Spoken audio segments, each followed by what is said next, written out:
Halo sahabat Merdeka, berjumpa dengan saya Lulu Handayani dalam Top News Selasa 4 Maret 2025. Berita pertama, DPR emosi sampai tunjuk menteri terkait korupsi BBM Pertamina. Selanjutnya, pensiunan Jenderal TNI menyuarakan ormas berbaju tentara ditumpas. Komisi 6 DPR menggelar rapat kerja dengan Menteri Perdagangan Budi Santoso pada Senin 3 Maret 2025. Dalam rapat, kritik keras disampaikan fraksi PDIP terkait korupsi BBM Pertamina. Anggota Komisi 6 Mufti Anam menyoroti kasus PHK yang terjadi di PT Sritek.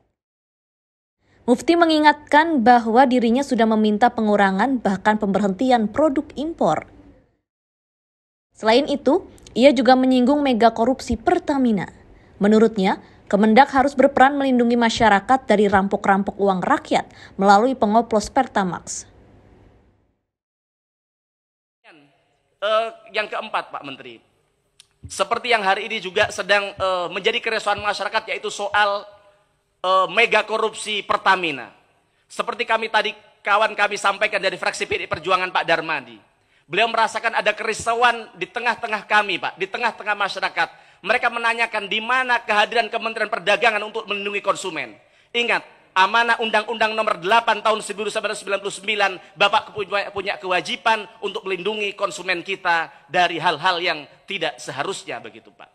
Jenengan tahu bahwa Pertamina bukan hanya merampok uang negara, Pak, tapi mereka merampok secara langsung uang dari rakyat dengan cara mengoplos itu tadi, Pak. Maka harapan yang itu kerugiannya mencapai triliunan rupiah, bahkan billion dollar, begitu Pak. Maka harapan kami Kementerian Perdagangan dalam hal ini untuk kami tunggu apa yang akan dilakukan Kementerian Perdagangan untuk mengembalikan kepercayaan publik, mengembalikan kerugian yang sudah masyarakat lakukan, masyarakat alami, Pak. Jenengan tahu dari oplosan Pertamina tadi ketika itu benar, dan ternyata memang banyak masyarakat merasakan bahwa ketika mengkonsumsi BBM dari Pertamina, mereka kemudian motornya jadi tidak baik, mobilnya jadi macet dan sebagainya. Lalu apa yang akan dilakukan Kementerian Perdagangan untuk melakukan advokasi bagi mereka? Apakah ini akan diberikan kompensasi dan sebagainya? Harapan kami ada pengawalan agar kemudian masyarakat kita bisa.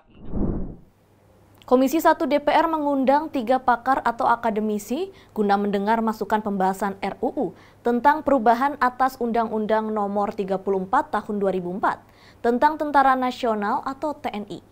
Salah satu yang hadir yakni Maijen TNI Purnawirawan Rodon Pedrason yang mendesak ormas berpakaian militer ditumpas. Rodon mengaku merasa tidak nyaman banyaknya organisasi masyarakat yang menggunakan atribut ala tentara. Menurutnya, tentara untuk mendapat atribut tentu harus melewati pelatihan yang berat. Hal ini berbeda dengan ormas tersebut. Contoh lagi, bagaimana menurut saya munafik juga kita katakan nggak setuju militer terlibat di dalam berbagai kehidupan sehari-hari, tapi orang-orang ormas-ormas berseragam ala militer. Coba slide berikutnya. Tuh lihat tuh, ada pangkatnya, ada beret merah dengan bintang 2 segala macam. Orang-orang yang menjadi tentara memerlukan latihan yang nggak sebentar. Mesti latihan dasar 4 tahun, kemudian ada pendidikan khusus lanjutan perwira 2 kali, Suslapa 1, Suslapa 2, ada Sesko, ada juga Lemhanas, bisa sampai ke situ. Ini mereka tiba-tiba dengan semua atribut itu bergolak militer. Tapi tiba-tiba ada muncul berita antagonis bahwa mereka nggak setuju militer ada di pemerintahan. Sementara mereka bermain di situ. Kalau saya personal berpikir orang-orang seperti ormas ini kita tumpas saja. Nggak boleh berpakaian militer. Coba sama dengan orang ormas tiba-tiba menggunakan pakai katakanlah atribut dia sebagai anggota DPR, kan kita nggak terima. Orang DPR begitu susah melaksanakan kampanye berbagai katakanlah kegiatan, tiba-tiba mereka menggunakan atribut itu.